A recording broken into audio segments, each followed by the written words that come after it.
Unit 5 is on financial investments. We have two different standards we're going to look at: identifying the ways that firms raise financial capital and explain the advantages and disadvantages of each, and then comparing and contrasting different types of financial investments. And the reason I put these two standards together is because most of you, if you're not familiar with what stocks and bonds are, you've at least heard the terms and you know that these are investments.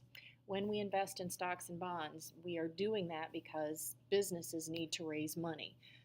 So these two go hand in hand. We invest, they use that money to grow their business or to start a business.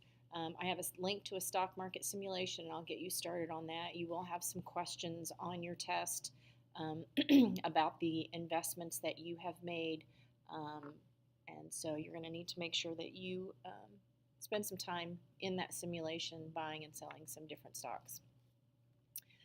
Make sure you print off your ICANN statements. Here are your resource questions for this main page.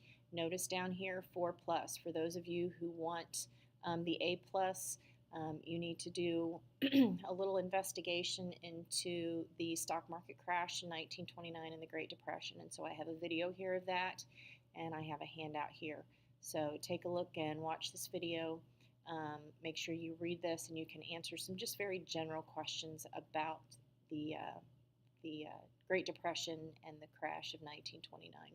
This here, I don't expect you to do anything with it. It's actually, I mean, you're not going to see any action, and I'll click on it really quick. And since the stock market's not open right now, I guess it's not going to be on. But the only thing you're going to see is numbers, and it's going to tell you what's going on every minute of the day on the Dow Jones Industrial Average while the market is open. So that might not mean anything to you yet, but hopefully after you've done 5.1, you'll understand what the Dow Jones Industrial Average is, and that number that you hear reported all the time. So that's that first page.